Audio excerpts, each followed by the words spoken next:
네, 장관님. 네. 예, 대왕고래 세부 시추 계획 관련해서 질의하겠습니다. 네, 네.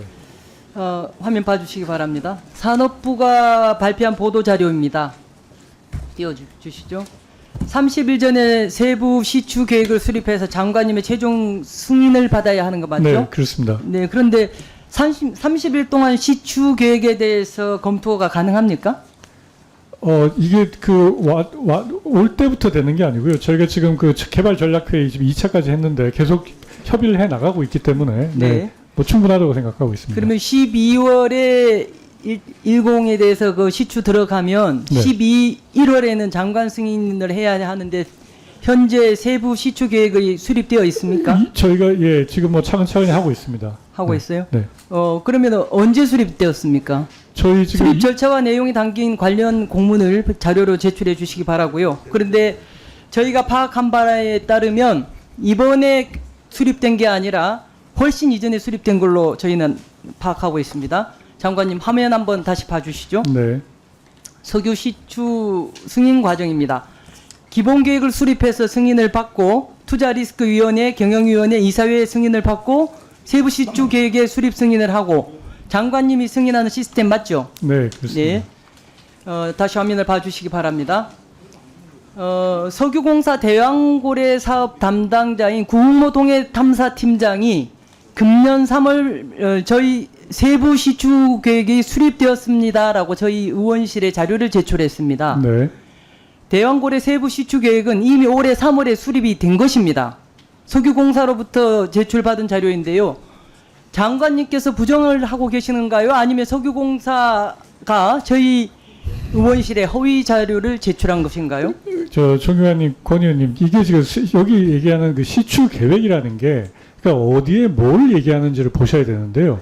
네. 이게 아까 이제 저 김성환 의원님께서 계속 말씀하신 것처럼 이게 조관권이 예전에 설정됐기 때문에 자, 하나는 해야 됩니다. 더 질문은 들으시고 답변하시기 있습니다. 바랍니다. 그래서 대왕고래 시추 사업에 깊숙이 개입하고 있는 구흥모 팀장이 솔직하게 자료를 제출한 것이라면 장관님은 국정감사장에서 지금 위증을 하고 계시는 겁니다. 자, 보세요. 앞서 보여드린 바와 같이 산업부는 6월 17일, 7월 16일 보도자료를 통해서 세부 시추 계획은 수립되지 않았고 30일 전에 수립한다고 밝혔습니다. 최근 9월 달에도 수립 중이라는 보도자료를 수차례 냈습니다. 구흥모 팀장은 3월부로 수립되었다고 한 세부 시추 계획 공문은 정보 공개 포털 사이트에서 확인하실 수 있습니다. 앞서 보여드렸다시피 시추 사업은 석유공사 이사회로부터 승인받은 다음에 시추관리 절차서라는 내부 지침을 근거로 세부 시추 계획을 수립합니다. 그런데 석유공사는 세부 시추 계획 공문은 영업상 비밀이라는 이유로 비공개로 제출했습니다.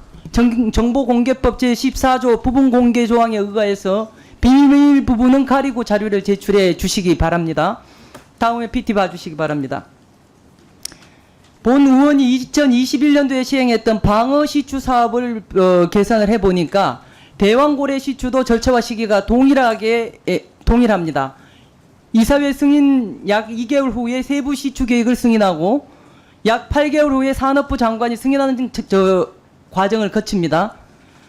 장관님은 시추 예상 위치를 포함해서 세부 시추 계획을 만들고 있다고 발표하셨는데 3월에 이미 시추 예상 위치는 도출됐다는 증거를 보여드리겠습니다.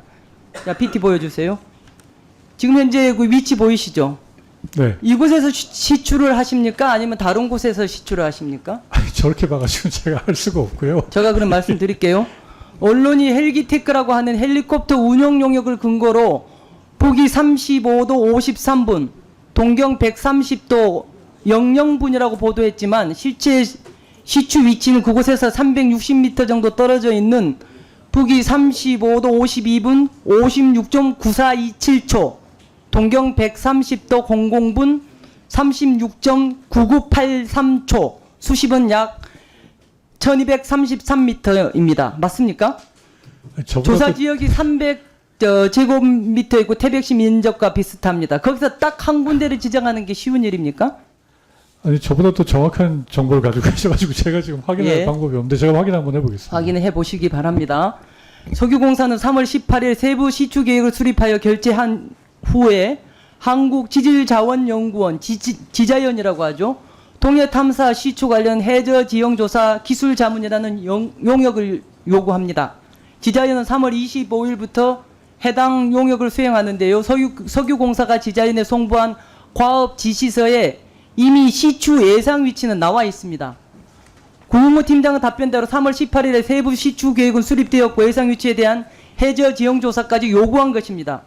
석유공사는 시추 관리 절차서가 세부 시추 계획 수립의 근거가 된다고 했는데 시추 관리 절차서에 보면 시추 작업 추진 계획을 수립하게 되어 있고 이게 이른바 산업부와 석유공사에서 말하는 세부 시추 계획입니다. 이 계획에서 2번을 보시면 시추 위치를 정하도록 되어 있습니다. 저 보세요. 두 번째.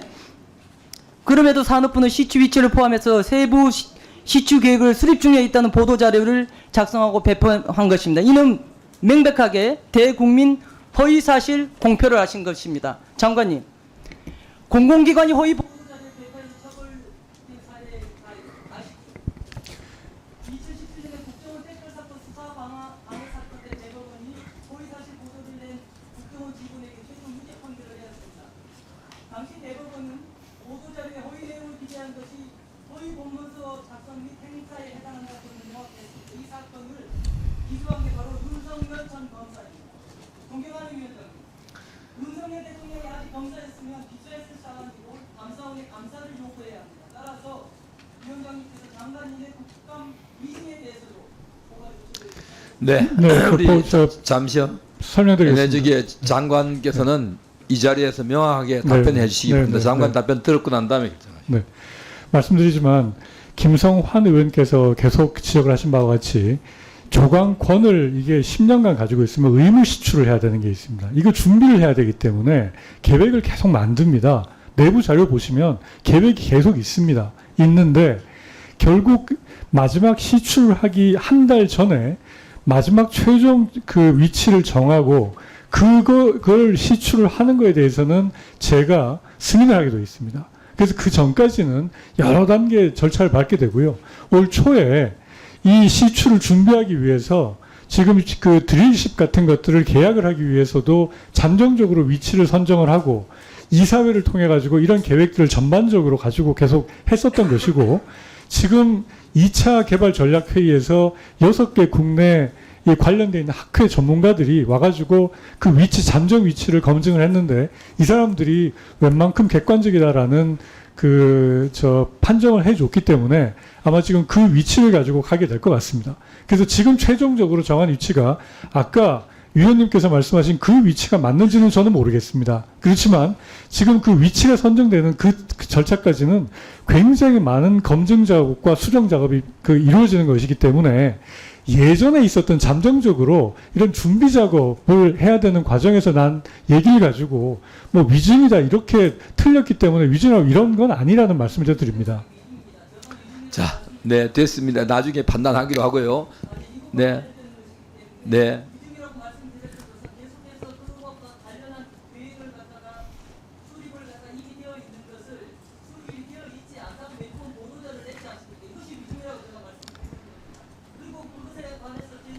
말씀드린 것처럼 그 계획이 무슨 계획을 얘기를 하는지를 그 계획이 무슨 계획을 얘기를 하는 것인지에 따라서 양쪽에서 얘기하는 게 달라질 수가 있습니다. 네, 의원님. 됐습니다. 네, 저기 시간이 됐는데 오전 질의에 우리 존경하는 김교웅 의원님까지만 하고 저기 잠시 정리하도록 하겠습니다. 우리 존경하는 김교웅 의원님 질의하시기 바랍니다. 네, 오늘 이 자리에서 지금 증인 참고인 심사를 할 때입니다만 저는 제가 증인으로 신청했던 분이 국토교통부 국감에 참석해야 된다는 불출석 사유서를 제출을 했습니다. 같은 상임인데 조금 유감스럽다고 생각이 되고요. 방금 오전에도 제가 질의를 했습니다만 관련된 대왕고래 프로젝트와 관련돼서 자료 제출 요구를 하고자 합니다. 계속해서 오늘 이 자리에서도 반복해서 가짜 뉴스가 횡행한다라는 말씀들을 많이 듣게 되는데 조금 불편합니다. 왜냐하면 사실 여부를 확인하기 위해서 자료 제출을 하는데 산업자원부는 자료를 거의 제출을 하지 않고 있고요. 실질적으로 문제가 되거나 예민한 데는 지우고라도 다 달라고 하는데 실질적으로 지우는데 시간이 많이 간다는 답변까지도 하는 그런 상황이고요. 언론에 이미 그 보도가 되어서 언론에는 나갔는데 실질적으로 저희가 그거하고 똑같은 자료를 요청을 하는데 저희한테는 기밀상의 이유라고 하면서 그것을 지우고 제출하는 그러한 상황들이 지금 반복되고 있습니다. 저는 가짜 뉴스를 말하고 싶은 게 아니라 국민들이 의혹을 갖고 있는 부분에 대해서 저는 그것을 확인하고 싶은 것입니다. 그렇기 때문에 자료 제출에 대해서 좀 더 적극적으로 임해 주셨으면 좋겠다 싶습니다. 저희가 지금 자료 제출을 했었던 건 서면으로도 냈습니다만 2024년 추가 유망성 평가 위치 그리고 탐사 시추 성공률 20% 도출 시점 그 다음에 2023년도 국내 울릉분지 종합기술평가 용역에 대한 기술평가 보고서 작성 주체 등에 대해서 그 과업지시서 입찰 안내 등에 대한 자료를 오늘 네. 네, 정리한 걸 나중에 조치해 주시기 바라고요. 자, 그러면 김성환 의원님 질의해 주시기 바랍니다. 네 장관님 네. PT 띄워주시기 바랍니다. 석유공사가 올해 2월에 중앙일보 기자에게 제공한 자료입니다. 이 자료 아십니까? 보신 적 있으신가요? 장관님? 아니요, 못 봤습니다. 예, 이와 관련해서 석유공사에 중앙일보에 제공한 자료를 요청을 했더니 저희에게는 광개토 프로젝트 1쪽짜리 페이지 이거 한 장 저희에게 제출을 했습니다. 이 제출된 자료에는 이 중앙일보에서 보도된 이것과는 달리 시추 탐사 성공률이라든가 비용이라든가 이런 게 기재되어 있지 않습니다. 중앙일보 그래픽 자료에는 보시다시피 자료에서 금방 다시 한번 보여주세요. 자료 제공을 한국석유공사라고 명확하게 쓰여져 있는데 저희한테는 부실한 자료를 제출한 것 같습니다. 그래서 장관님께 요청드립니다. 석유공사를 통해서 기사 그래픽에 부합하는 자료를 추가 질의 전까지 저에게 제출해 주시기 바랍니다. 네, 확인해보고 제출할 수 있는 자료인지 보겠습니다. 네. 장관님, 2월에 석유공사 제공 자료에서 10%였던 통해 심해 시추 성공률이 6월 대통령 국정브리핑에서는 돌연 20%로 뜁니다. 성공률이 2배가 높아진 건데요. 액투지오 아브레우 박사가 평가 최종 보고를 한 것이 2023년 12월입니다. 2024년 2월이면 액트지오의 평가가 나오고 이미 2달이 지난 시점인데 4개월 사이에 시추 성공률이 달라졌습니다. 제가 말씀드립니다. 다시 PT 봐주시고요. 2009년 석유공사가 콜롬비아 강구 사업에 참여하려고 시추 성공률을 조작했던 것 혹시 아십니까? 처음 듣는 얘기입니다. 자료 그 PT를 한번 봐주시고요. 당시 감사원은 석유공사가 사업 통과를 위해 시추 성공률을 조작했다고 지적한 바가 있습니다. 탐사 광구 취득 2팀장인 윤모 팀장이 재평가에 사용될 추가 자료도 없으면서 회의 당일 원유 탐사 성공 확률을 25%에서 36%로 변경하도록 주도하였다. 사업안을 채택하기 위해 원유 탐사 성공 확률을 의도적으로 변경한 것으로 보인다는 내용입니다. 시추 성공률의 산출 근거가 불투명한 가운데 시추 성공률이 바뀌니까 마치 2009년 시추 성공률 조작 사건을 다시 보는 듯합니다. 다시 한 번 더 PT 더 봐주시기 바랍니다. 왜 그러는지 한 번 더 보시죠. 해외 자문단으로 참여해서 논란이 되었던 구웅호 팀장의 스승인 모리 교수와 올라리오 교수가 용역 선정 출장에도 전문가 그룹으로 참여했습니다. 당시 출장 보고서를 보면 전문가 그룹의 역할 중 하나는 과업 수행을 위한 전문가 소개였습니다. 결국 모릭과 올라리오가 액트지오의 아브레우 박사를 소개시켜 준 것으로 보여지는 대목인데요. PT 다시 한번 봐주세요. 구 팀장의 스승이 전문가 그룹으로 과업 수행을 위한 전문가를 소개했는데 용역사로 선정된 액트지오의 아브레우 박사가 평가하고 그 스승들이 또다시 해외 자문단이라는 이름으로 아브레우의 평가를 검증했습니다. 이상하지 않습니까? 오늘 아침에 오전에 보니까 존경하는 장철민 의원께서 하는 질의에 슐렌버그뿐만이 아니라 이와 관련한 많은 기업이 있고 마치 이들과 경쟁에 의해서 액트지오가 선정된 것처럼 말씀을 하셨는데요. 이때 같이 그 액트지오가 용역사로 선정이 되었을 때 어떤 기업들과 경쟁을 통해서 했는지 그 자료를 저희에게 좀 제출해 주시기 바랍니다. 네, 알겠습니다. 참 공교롭게도 말입니다. 구은모 팀장은 용역사 선정 출장에도 중간 보고 출장에도 그래요? 최종 보고 자리에도 항상 자리했습니다. 감사원의 지적을 받았던 2009년 콜롬비아 탐사 성공률 조작처럼 이번 시추도 담당 팀장의 성공률 조작이 매우 의심됩니다.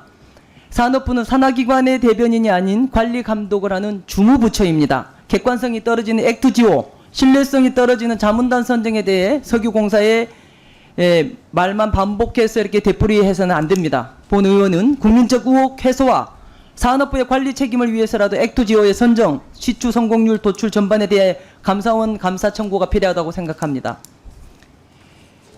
그리고 장관님, 네. 기후 대응 기금 아시죠? 네. 우리가 지금 현재 얼마이죠? 올해? 지금 규모를 제가 지금 정확하게 기억하지는 못하고 있습니다.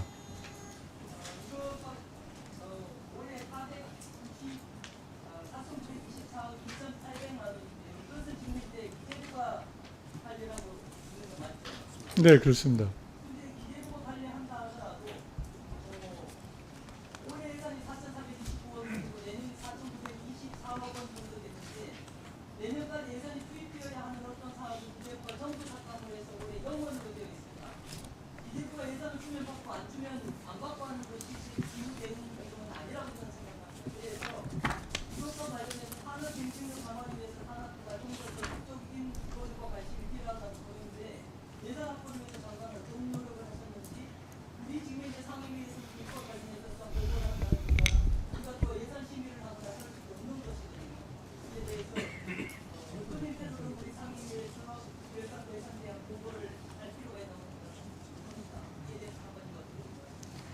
네, 추후에 저희가 관련되어 있는 내용 보고드리도록 하겠습니다. 그럼 아까 말씀하신 그 우드사이드 지금 자료가 없어서 잘 모르겠는데 2024년 2월 기사라고 말씀을 하셨는데 그게 우드사이드 아까 오전에 내내 나왔지만 석유공사하고 우드사이드가 자기들이 공동 탐사해가지고 했었던 그 조사 결과에는 한 자리 숫자의 확률이 나왔었습니다. 근데 그거를 슐렌버그한테 그 제3자 검증을 시켰을 때 그때 그게 두 자리 숫자로 굉장히 높아진 광고가 있는 걸로 제가 알고 있고 그 다음에 그래서 액트지오로 넘어갔을 때 이게 광고가 7개인데 7개 유망 광고 구조 중에 어떤 것들은 20몇 %, 어떤 것들은 뭐보다 조금 낮은 거 이렇게 쭉 다양하게 있습니다. 그래서 그게 지금 의원님 말씀하신 것처럼 뭐가 이렇게 과장돼서 그냥 간 게 아니라 저희가 오전 내내 했던 그 보고서 3개에 있는 내용들이 뭐가 갔는지 지금 제가 확인을 할 수가 없어서 그런데 아마 그 팩트를 가지고 설명이 될 수 있는 게 아닌가 생각을 하고 있습니다. 네. 네, 이거 질문하시는 분하고 답변하시는 분이 서로 안 맞는다고 하시니까 나중에 말씀하셔가지고 보충 질의 때 추가 질의 때 말씀하시기 바랍니다. 권양엽 의원님 수고하셨습니다. 다음 존경하는 김교웅 의원님 질의해 주시기 바랍니다. 네, 순천 광양 곡성 구례을 권양엽입니다. 장관님 늦은 시간까지 수고 많으십니다. 2023년 자체평가 주요 정책 부문 결과 받아보셨죠? 네. 관리 과제 수가 몇 개나 되죠? 저희가 한 80개가 좀 넘습니다. 네. 전체 83개 과제 중에 미흡이 13개, 부진이 5개입니다. 그 중에 5개는 작년에도 미흡이고 부진이고 3개는 다소 미흡에서 미흡 부진, 심지어 1개는 올해 새로운 신규 과제인데도 미흡을 받았습니다. 부처의 핵심 추진 사항이 잘 관리되는 거라고 볼 수 없는데 어떠신가요? 네, 송구스럽게 생각합니다. 저희가 다시 한번 이것 네. 잘 챙겨서 이런 일이 생기지 않도록 노력하겠습니다. 네.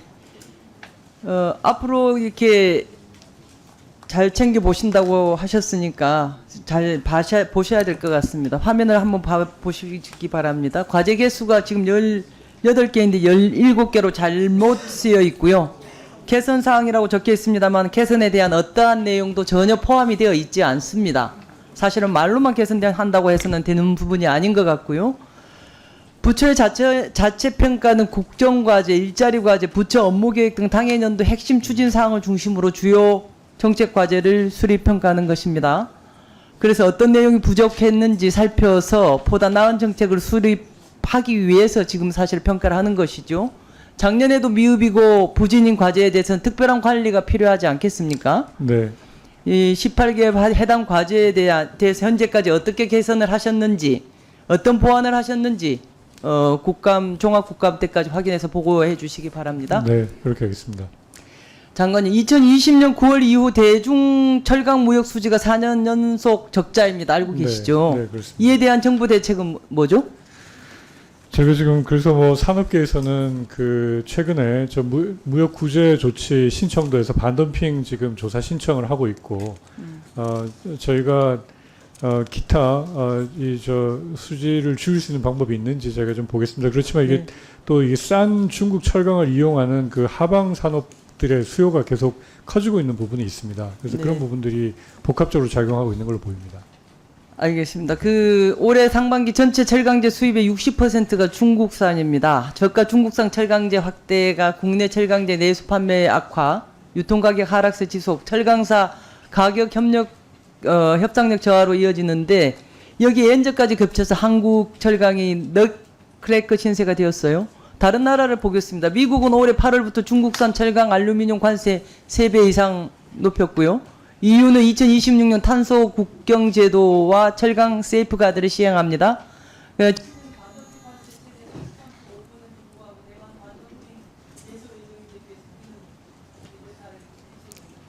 지금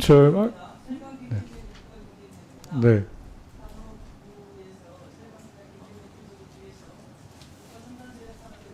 사수 변경을 하지 않고 끝내겠는데. 네.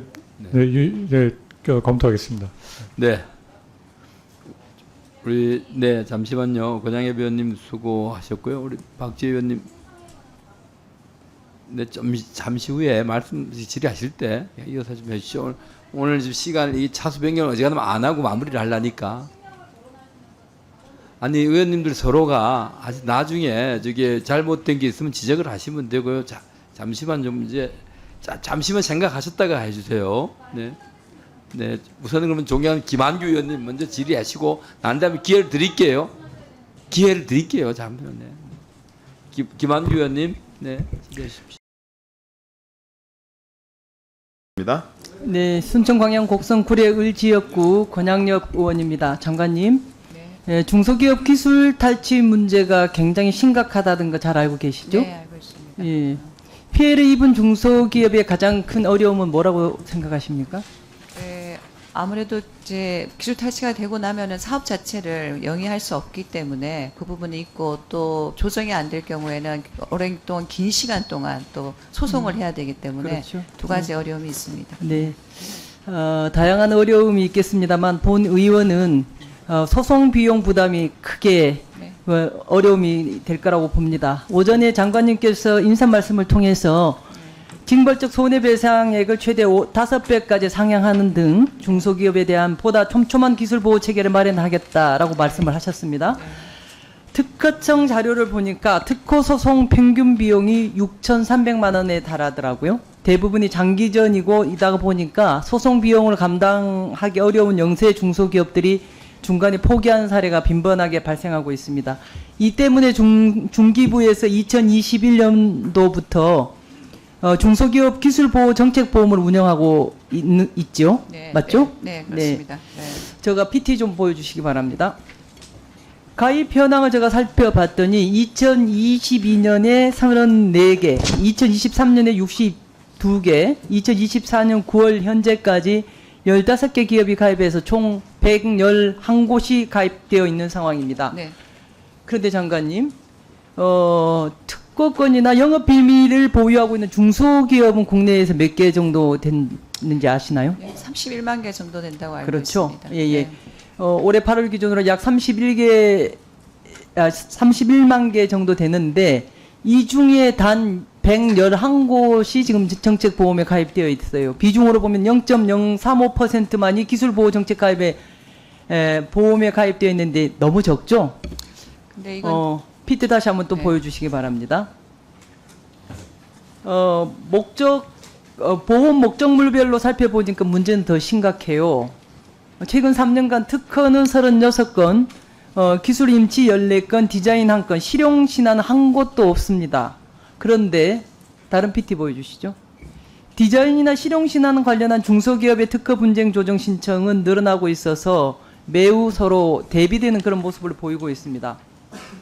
장관님, 네. 정책 보험 가입률이 이렇게 낮은 이유가 뭐라고 보시나요? 일단은 정책 제도이 시작된 게 2022년에 해서 2023년에 시작이 되었습니다. 그래서 아무래도 이게 또 비용 부담이 꽤 큰 부분을 정부가 해준다 하더라도 비용 부담이 큰 부분이 있고 또 초기에 있는 스타트업들은 이런 데 돈을 또 쓰는 것들을 굉장히 그렇죠. 좀 우려하는 부분들이 있습니다. 저희가 그 부분을 인지하고 열심히 노력하고 있습니다. 알겠습니다. 네, 네. 저는 그 뭐 장관님 말씀도 맞지만 저는 홍보와 예산 부족이 또 하나의 그 원인이라고 생각을 하는데요. 먼저 그 정책 홍보 부족에 대해서는 중기부하고 보험사가 사실은 언론과 SNS를 통해서 홍보를 하고 있지만 지방자치단체 인프라도 최대한 활용하셨으면 좋겠다고 생각해요. 네, 알겠습니다. 사업부서에서 서울시와 용인시 두 곳과 협력해서 기업 부담금을 낮추고 지역 중소기업들의 가입을 독려하기 위한 노력을 하고 있는 것을 알고 있습니다. 이를 장기적으로 전국적으로 좀 전국 지자체로 좀 확대할 필요가 있다고 생각하는데 그렇지 않습니까?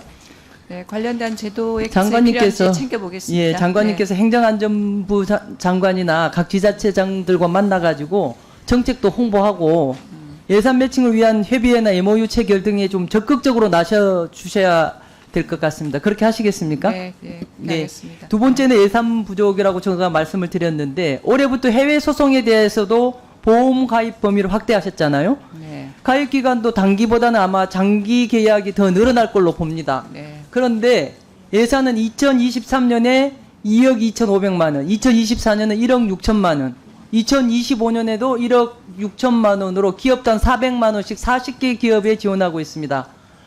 특허 보유 중소기업이 30만 개가 넘는데 목표를 너무나 낮게 잡은 거 아니겠어요? 한 400개, 4,000개 정도는 하셔야 되는 거 아닙니까? 이 부분에 대해서는 저희가 사실 이 부분 이제 행정소송 같은 것들이 있는 것에 대해서 대비시키는 거라서 네. 1년에 저희 쪽에 행정소송에 요청이 들어오는 거는 한 17건에서 20건 정도 되는 게 좀 더 있습니다. 적극적으로 좀 네. 보호 정책을 가져야 된다는 말씀을 제가 드리는 것이고요, 장관님.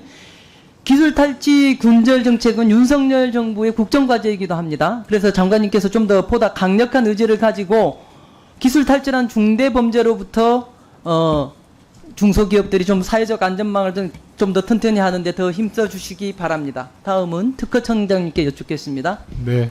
특허청장님, 네. 취임하시기 이전에 그 이인실 전임 총장님께서 한 5개월 정도 공석이 있었죠. 네, 그렇습니다. 예, 이 공석인 기간에 서기관 중징계 요구가 있었는데요. 현재 수사 중인 사건으로 징계 처분이 보류된 상황인데 보고받으셨습니까?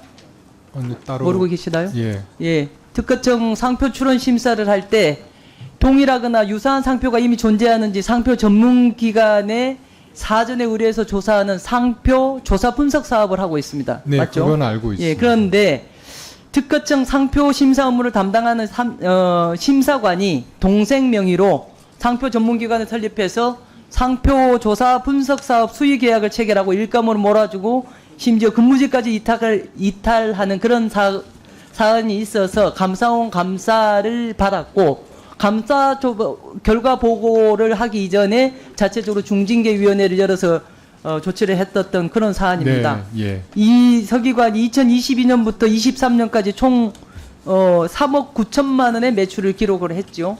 정말 있어서는 안 될 그러한 사안인데 현재 수사 중인 사안으로 징계가 보류 중이니까 끝까지 잘 살펴봐 주시기 바라고요. 네, 그렇게 하도록 하겠습니다. 제도적으로 또 개선할 네. 부분이 있으면 개선하도록 이제 이것도 하겠습니다. 제도적인 개선을 하기 위해서 하겠다고 그때 보도 자료를 냈는데 네. 21대 말에 법안을 발의를 했는데 임기 말로 폐기되고 앞으로 추후를 하겠다는 말씀을 갖다가 저도 답변을 들었습니다. 저도 상표법 개정안을 준비하고 있는데 특허청도 동의하시리라고 믿습니다.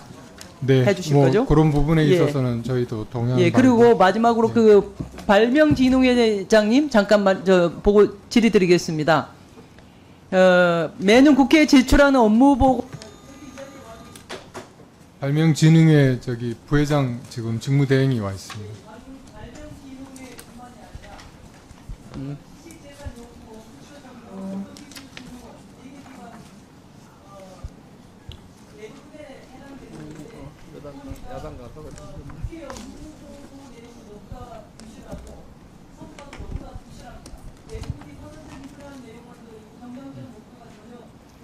안내하지.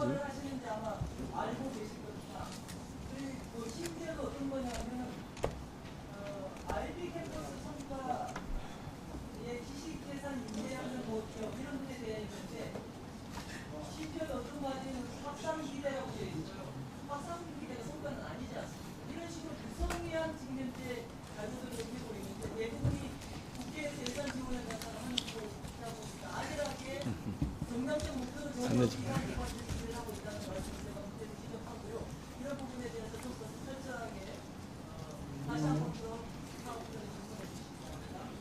예, 위원장님 조금 제가 네.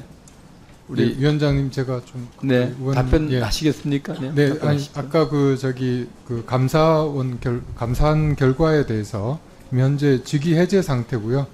해임 의결을 요구한 상태입니다.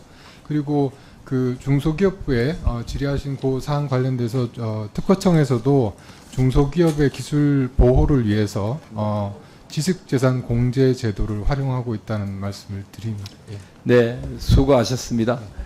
지금 감사 중에 우리 국민의힘의 우리 주경호 원내대표께서 위문을 오셨는데 아마 또 다음번에 또 우리 더불어민주당 박찬대 우리 저기 이 원내대표께서도 한번 들려주시겠죠?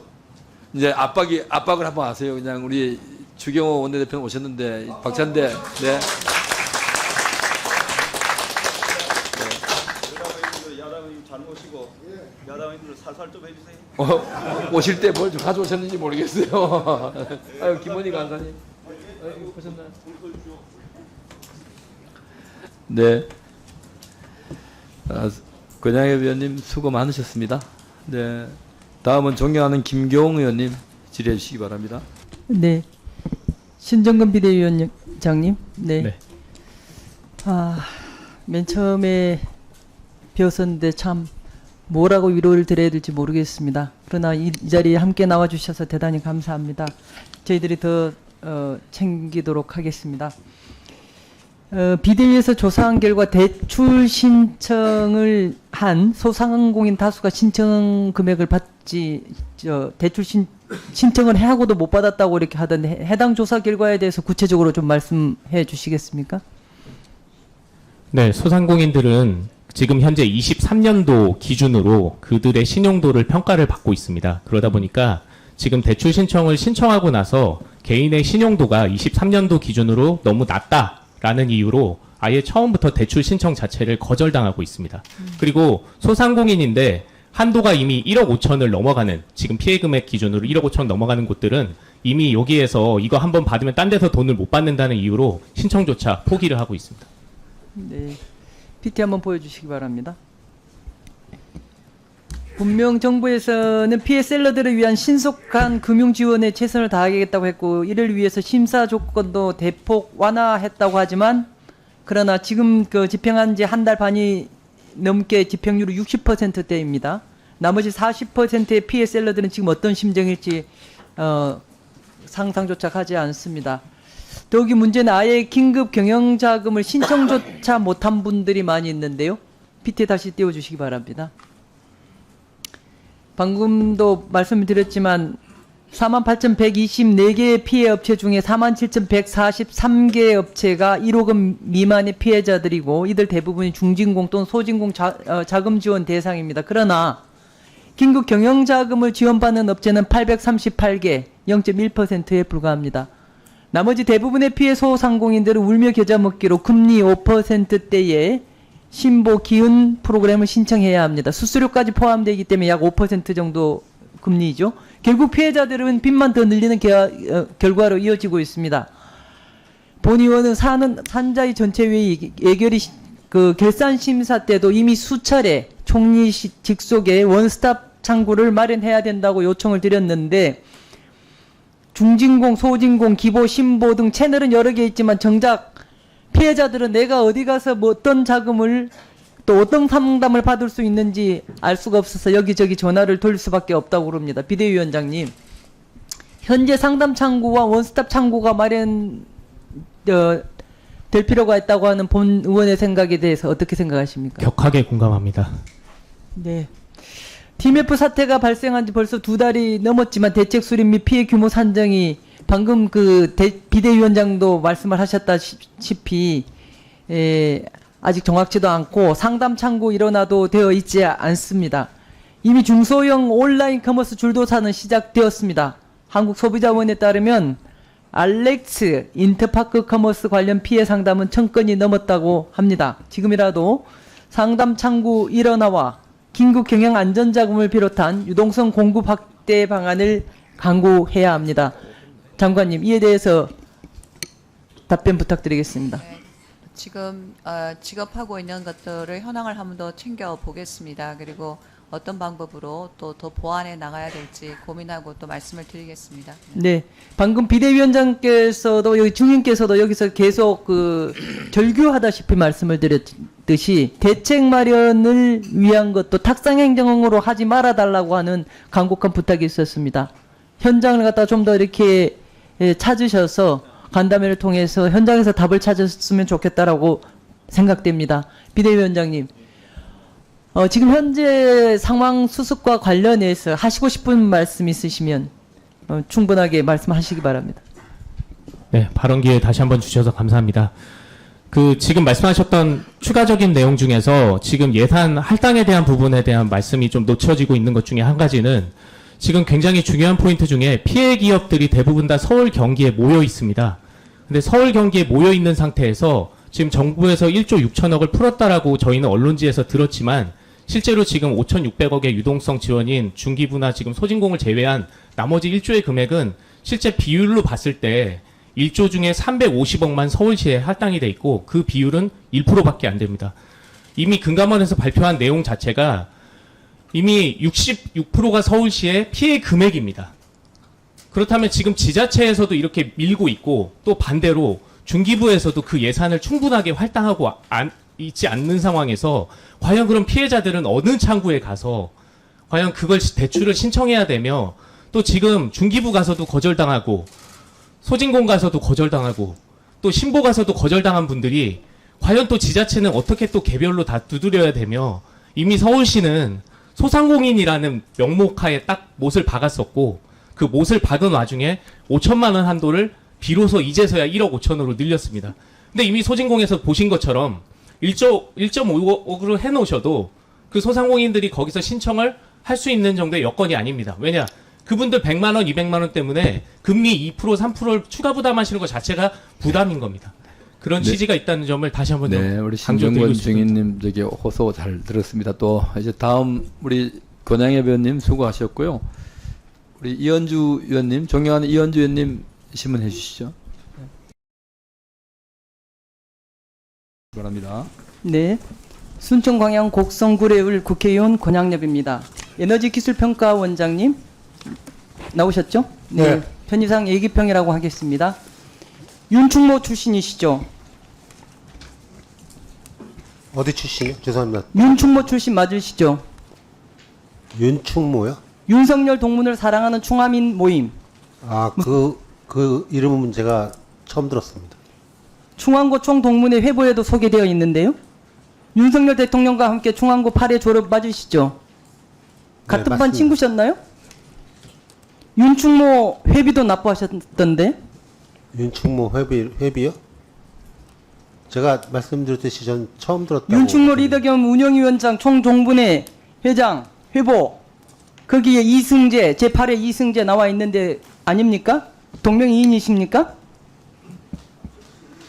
자, 이번에 한전 원자력 연료 퇴사하시고 예기평 원장님으로 오셨죠. 네. 1992년 12월 한전 원자력 연료에 입사하셔서 25년 동안 한 직장에 계시는 거 맞고요. 네. 제가 보기에는 애기평 원장이 아니라 한전 원자력 연료 원장이 더 전문성이 있어 보여요. 한전 원자력 연료 원장에도 응모하셨죠? 네. 한전 원자력 연료에서 2직급으로 계셨는데 그 위에 1직급이 19명이 계셨죠. 1직급도 아닌데 원장님 1직급을 뛰어넘어서 19명을 뛰어넘어서 한전 원자력 연료 사장이 되면 말이 많았겠죠. 그렇죠? 대답 안 하시네요. 아니 1직급하고 2직급은 별 의미가 없습니다. 보통 2직급에서 1직급 19명을 떼어넘고 원장으로 가면은 1직급에 있는 분들이 말씀 안 하시겠습니까? 한전 원자력 연료 사장은 떨어졌는데 애기평 원장에는 붙었습니다. 그런데 날짜가 참 이상해요. PT 보여주시기 바랍니다. 정부에서 애기평 원장 인사발령을 8월 30일 금요일 날 냈어요. 당시 지금 현재 이승재 원장님은 한전 원자력에 재직 중에 있었고요. 당시 회사의 재직 중이었는데 여유 없이 다음 주 월요일 9월 2일 날 기관장으로 취임을 합니다. 그래서 퇴직은 그 중간인 9월 1일 일요일에 하죠. 상식적이지 않죠? 원장님 동의하시죠? 원장님. 네. 애기평 원장이 지원한 동기가 뭡니까? 저 애기평은 제가 굉장히 가까운 기관입니다. 제가 근 30년 넘게 연구개발을 했었고요. 네, 됐습니다. 네, 윤충모에서 애기평 원장으로 가라고 한 건 아니고요. 제가 말씀드릴게요. 원장님께서 작성한 직무수행계획서입니다. 한번 PT 보여주시죠. 그런데요, 내용이 기관 중장기 경영 목표와 똑같아요. 왼쪽이 애기평 중장기 경영 목표이고 오른쪽이 직무수행계획서입니다. 빨간 줄로 이렇게 잘 표시를 해서 보기 쉽게 했습니다. 기관장으로서 본인이 할 직무수행 계획서를 써야지 기관의 중장기 경영 목표를 베끼면 어떻게 돼요? 근데 이건 자세히 보시면 똑같지 않습니다. 제가 참고하셨다는 말씀하시려고 그러죠? 자, 한전 원자력 연료 사장 지원할 때도 중장기 경영 목표를 베끼셨습니까? 대답하세요. 네. 뺏긴 게 아니고요. 참고하셨죠? 네. 그런데 본 의원이 확인을 해보니까 한전 원자력 연료 사장 응모 시 제출한 직무 수행 계획서는 아주 다르더라고요. 전문성이 돋보였어요. 그런데 애기평 원장의 직무 수행 계획서는 기관의 중장기 경영 목표만 나열되어 있습니다. 애기평 컨닝하라고 중장기 경영 목표 세우는 거 아니잖아요? 애기평이 왜 그동안 그 공석인지 아셔요? 모르겠습니다. 2년 연속 경영평가 D를 맞아서 기관장이 책임지고 사임한 것입니다. PT 보여주세요. 애기평 원장 공모전의 경영평가 결과 본 적이 있습니까? 아니, 안 봤습니다. 그것도 안 보시고 응모하셨어요?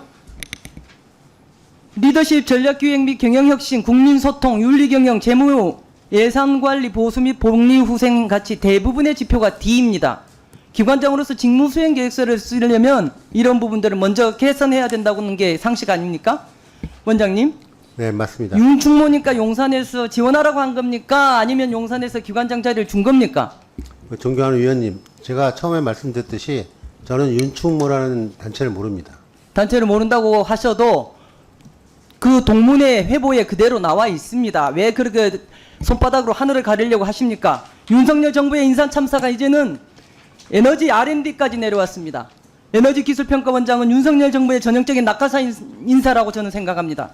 기관을 위해 기관장이 되었는지 개인의 안위를 위해 기관장이 되었는지 상임위에서 계속 지켜보겠습니다. 산업기획평가원장님 편의상 어디 계시죠? 상기평이라고 이쪽에 있습니다. 말씀드리겠습니다. PD 프로그램 디렉터 제도 취지가 뭐죠? 좀 더 전문성을 발휘해서 R&D 과제 기획하고 평가 운영하는 데 있습니다. 민간 최고 전문가를 모시기 위함이죠? 네. 야, PT 보시기 바랍니다. PD는 그 분야의 민간 최고 전문가를 뽑기 위함입니다.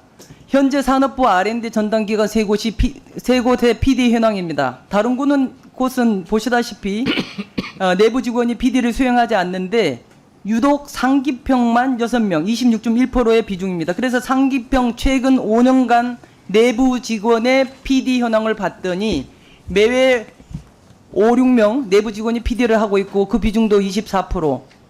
4명 중 1명이 PD인데 내부 직원인데 상기평만 왜 이렇게 비중이 높은지 궁금해서 이분들의 PD 전과 후의 총 연봉을 한번 비교해 봤습니다. PT를 한번 봐주시죠. 연봉 차이가 적게는 2천만 원, 많게는 6천만 원, 평균 4,200만 원이나 됩니다. PD가 되면.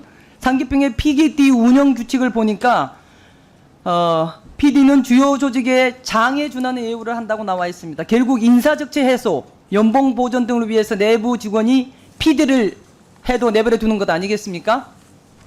원장님, PD 제도 취지가 뭐라고 하셨죠? 예, 말씀드렸던 것처럼 전문성을 활용해서 민간 R&D 최고 과제. 전문가 정보 R&D 사업 효과 극대화가 핵심이죠. 네, 맞습니다. 내부 직원이 PD를 하는 6개 분야는 민간 최고 전문가가 없는 건가요?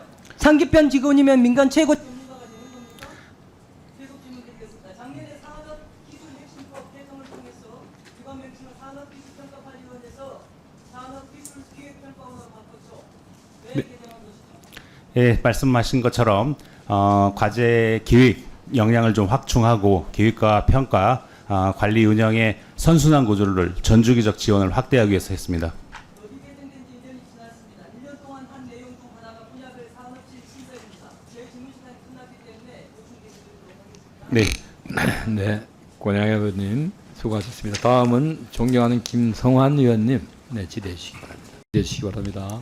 네, 상기평 원장님. 네, 네, 제가 방금 그 주저리 말미에 그 정부의 R&D 사업의 효과 극대화를 위해서 민간 최고 전문가를 모셔다가 R&D 과제를 상시적으로 관리하는 제도, PD 제도 운영에 대한 문제점을 지적을 했습니다. 네, 그 제도가 사실은 내부 직원들을 5, 6명 이상을 갖다 PD로 올려서 사실은 인사적체 해소와 인건비 보전 이렇게 그리고 성과 관리도 제대로 되지 않는 그런 부분에 대해서 제가 문제 지적을 했고 서면 질의로 넣었습니다. 근데 민간 최고 전문가와 전담 기관이 시너지를 내는 그런 방안으로 제대로 운영이 되어야 합니다. 네, 네. 예, 그래서 종합국감 전까지 PD 운영 개선 방안에 대해서 초안을 이 의원실로 제출해 주시기 바랍니다. 예, 의원이 산업부랑 좀 같이 협의해가지고 네, 답변드리도록 같이 하겠습니다. 상의하셔야 되겠죠? 네, 네네. 오늘 담당 국장님 안 나오셨어요? 그 반드시 전달해 주시기 바랍니다. 산업부 담당 국장님 오늘 참석하지 않았습니다. 알고 있습니다. 삼기평 원장님, 작년 산업기술혁신법이 개정되면서 전략기획단이라는 조직이 진흥원 산하로 이관되었습니다. 아시죠? 네. 예, 가볍게 여쭙겠습니다. 전략기획단을 영어로 OSP라고 하던데 약자가 뭔지 아시죠? 모르시나요? OSP. 모르세요? 작년 6월 법 개정을 통해서 진흥원 산하로 된 지 1년이 넘었는데 기관장이 전혀 관심이 없으시군요. 좀 유감입니다. PD 보여주실래요? 2023 저기 지금 OSP가 영어 약자로 뭔지 지금 나와 있습니다. 보시고요. 2023년 2월 당시 산자의 법안 소위 회의록입니다. 여기 보면 R&D 전략기획과 관련된 인력 등의 일원화라고 적혀 있죠. 일원화 했습니까? 제가 답변해야 되는 것 같은데요. 상기평 원장님께 질문을 하셔서 네네. 제가 가만히 있었는데요. 산업기술진흥원장님. 네, 네. 죄송합니다. 네. 예, 산업기술진흥원 소속이지만 산업기술진흥원 산하에 둔다라고 법으로 되어 있고요. 지금 OSP하고 키아트는 그 독립적 권한과 책임을 부여하는 걸로 바뀌어서 OSP와 키아트는 독립적으로 운영이 되고 있습니다. 일원화 된다고 했는데 일원화 했냐고 제가 여쭈었습니다. 일원화는 하지 않았습니다.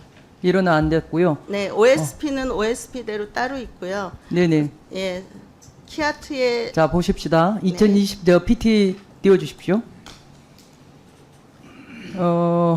2024년 올해 4월에 진흥원의 독일에서 개최한 한독 프라운호퍼 개소식 결과 보고서입니다. 거기에 보면은 출장단에 외부 전문가 해가지고 산업통상자원부 자원 R&D 전략기획단 OSP 뭐 이런 분들이 참석한 걸로 되어 있습니다. 네. 그런데 법 개정을 통해서 일원화 하라고 했는데 같은 직원을 외부 전문가라고 표현하는 것 일원화가 안 되었다는 거죠. 맞죠? 네, 맞습니다. 그리고 실제로 그 산업부와의 협의에 따라서 전략기획단의 자율성과 독립성을 보장하기 위한 조직을 정비하고 있어서 지금 네, 알겠습니다. OSP는 완전히 독립적으로 독립이 안 운영되고 되어 있습니다. 있는 거죠. 일원화가 안 되어 있는 독립적으로 거죠. 운영되고 있습니다. 그러니까 일원화가 안 되고 있는 거죠. 네. 글로벌 패권 전쟁이 한창입니다. R&D 정책 수립이 그 어느 때보다도 중요한 때입니다. 그런데 조직 간의 업무 분장이 아직 지금 제대로 되어 있지 않습니다. 그래서 산업부와 산업기술진흥원은 전략기획단을 어떻게 운영할 것인지, 관련된 인력을 어떻게 일원화하고 효율적성을 높일 것인지 R&D 혁신 방안을 수립해서 국가과학기술심의회 등의 관련 회의체에 보고할 수 있도록 조치해 주시고, 그 초안을 종합감사 전까지 저희 의원실로 제출해 주시기 바랍니다. 네, 산업부와 협의해서 제출하겠습니다. 네, 다음은 코트라 사장님. 네, 세계 경제의 글로벌 사우스의 영향력이 커지고 있습니다. 왜 그렇죠? 아무래도 거기서 소부장 분야 또 공급망 분야 그 중요성이 증대되고 있습니다. 네, 그렇죠. 사장, 대한민국 수출 문제가 뭐라고 생각하십니까? 아무래도 지역적으로나 품목적으로 좀 비중이 좀 높은 게 있습니다. 네, 최근 3년간 우리나라 수출 전반은 홍콩을 포함한 중국, 미국, 베트남, 일본에 집중되어 있죠. 예, 거기에 비중이 제일 높습니다. 그래서 글로벌 사우스의 영향력이 커지면 우리나라뿐만 아니라 다른 나라들도 그 시장을 찾아가겠죠. 우리나라 수출 구조가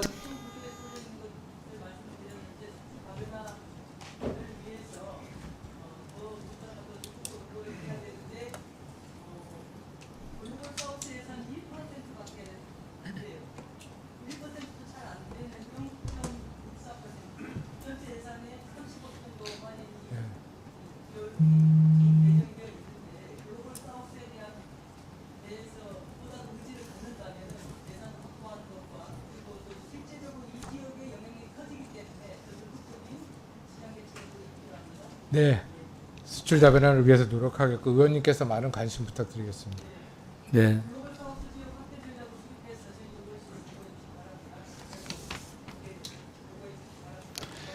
네, 수고하셨습니다. 우리 고트라에서는 권양엽 의원실로 보고를 해주시기 바랍니다. 네, 다음은 존경하는 김교흥 의원님 질의해 주시기 바랍니다. 네, 김동철 한전 사장님께 여쭙겠습니다. 네. 한전의 가장 큰 당면 과제는 부채 해소 맞죠? 네. 올해부터 향후 5년간 자구 노력을 통해서 총 15조 4,327억 원을 확보해야 하는데 보니까 경영 효율화라든가 자본 확충 이러한 부분에 좀 역점을 두는 것 같아요. 방금 존경하는 허성무 의원님께서도 지적을 하셨지만 제일 많은 비용이 자본 확충 7조 407억 원입니다. 그런데 자본 확충의 내용이 토지 자산 재평가예요. 그것도 올해 계획입니다. 얼마나 진행되고 있죠?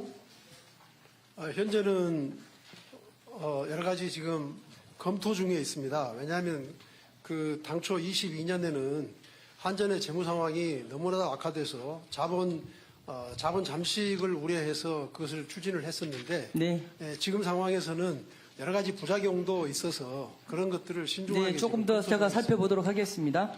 한전은 대상초 토지 11,840개 필지 6조 2,175억 원의 공시지가가 현실화율 74.7%를 적용해서 7조 407억 원을 산정하였습니다.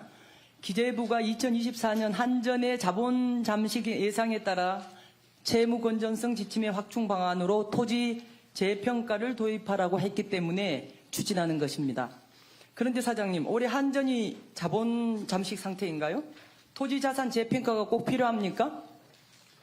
일단 이게 대국민 어떤 그 선언 비슷하게 저희들이 발표를 해놓은 상황이기 때문에 네. 지금 그 22년부터 이것을 추진해 왔는데 이제 그런 여러 가지 부작용들도 있고 그래서 계속해서 이걸 좀 그 신중하게 검토하고 있고 또 다른 관련되는 자회사들 이야기도 듣고 있다는 말씀을 드립니다. 다른 것도 더 살펴보겠습니다. 경영 효율화 1조 4,960억 원도 내용을 살펴보면 LNG 발전을 줄인다는 건데 LNG 연료비 단가는 2023년 5월 현재 킬로와트 아워당 164원에서 2024년 10월 킬로와트아워당 137원으로 하향 안정화 추세에 있습니다. 가격 변동이 크지 않은 상황에서 LNG 발전 감축에만 너무 의지하는 것 아닌가요? 이제 LNG 발전 단가라는 것은 국제 연료 가격에 따라서 그 변동성이 심하기 때문에, 그리고 또 하나는 다른 네. 발전원들에 비해서 LNG 단가가 비싸기 때문에 우선적으로 줄일 수 있다면 LNG부터 줄여가는 것이 맞다고 생각합니다. 네. 사장님, 한전의 자산 매각 중 가장 큰 내용이 남서울 본부 매각입니다. 진행됩니까? 된다고 보세요? 남서울 본부도 지금 그 매각 대상으로는 발표를 했습니다만, 그 매각을 하기 위해서 여러 가지 걸쳐야 될 서울시의 협조라든가. 그렇죠. 잘 안 되고 있습니다. 있죠. 네. 네, 현실적으로 살펴보셔야 합니다. 남서울 본부 지하에 변전소가 있는데 이 변전소는 여의도 일대 전기를 공급합니다. 이 변전소를 지화화해서 옮겨야 하고 기존 여의도로 전기 공급 설비 해제가 먼저 되어야 하는데 이게 진짜 가능한 일입니까? 사장님 임기 내에 이게 가능하다고 보세요? 지금 그 지하 변전소 이설 문제도 있고, 네. 또 그 토지 현실적으로 타당성이 좀 낮다고 보시는 거죠? 그렇게 좀 뭐 예. 쉬운 과제는 아니라고 생각하고 있습니다. 기재부에서 제출한 중장기 재무관리 계획을 보면 올해 부채 비율이 작년에 세운 632%보다 115%가 적은 517%입니다. 가능한 수치입니까? 부채 시나리오 전망을 보니 많게는 761%까지 제출하셨습니다. 한전의 재정 건전화는 반드시 이루어져야 합니다. 그런데 자체산 재평가나 남서울 본부 매각처럼 현실성 없는 내용만 강조하고 있습니다. 산업부와 한전은 주 단위의 촘촘한 계획을 세워서 재정 건전화가 제대로 이행되고 있는지 확인하시고 그 내용을 종합국감까지 본의 의원실에게 보고해 주시기 바랍니다. 네, 그렇게 하겠습니다. 다음은 한전 사장님께 여쭙겠습니다. 한전 사장님 이어서 여쭙겠습니다. 전력망 알박기 아시죠? 네. 점검된 결과 21,534메가와트 중 허수 사업자는 176메가와트입니다. 1%도 안 되는 0.8% 정도인데 강원권이 146메가와트로 가장 많고 호남권은 30메가와트.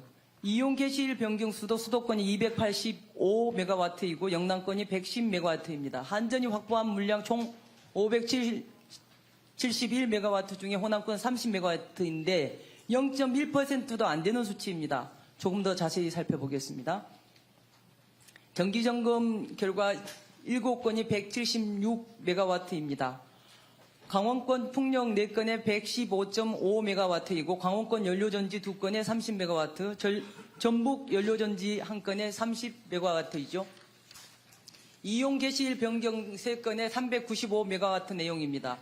그 내용을 보면 서울 연료병합 1건에 285메가, 경북 풍력 1건에 90.1메가와트, 부산 풍력 1건에 20메가와트입니다.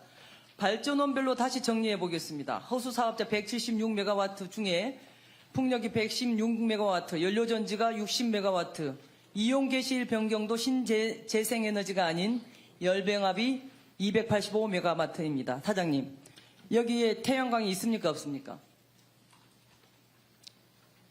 없죠? 사장님, 이번에 점검 대상 2년 동안 사업 실적이 없는 사업자들인 건데 왜 이분들이 사업 실적이 없다고 보십니까? 관심 없습니까? 지난 8월 31일 날 개통관리 변전소 출력 제어가 시행되었습니다. 총 205개 변전소 중 광주 전남 지역의 103개소로 50%를 차지합니다. 그런데 이번 정기점검 조치 결과를 보십시오. 광주 전남 물량은 하나도 없습니다. 그런데도 2031년까지 개통 연계를 막았습니다. 신규 발전 허가를 해주지 않는다는데 한전은 왜 이렇게 꽉 막혀 있는 것이죠? 스마트한 분산형 시스템으로서 전환이 그 어느 때보다 필요한데 앞으로 증가할 전력 수요는 신재생에너지를 통해서 에너지 자급자족을 실현해야 합니다. 접속 제한이 능사만은 아닙니다. 그래서 한전은 신재생에너지 생산 및 공급 확대를 위한 구체적인 전력 개통 포화 개선 대책을 마련해서 저희 의원실로 보고해 주시기 바랍니다. 네, 알겠습니다. 네, 권양희 의원님 수고하셨습니다. 다음에는 김교웅 의원님 5분입니다. 네. 괜찮아. 첫 데뷔는 아니구나. 자, 김교웅 의원님 5분 질의 시작해 주십시오.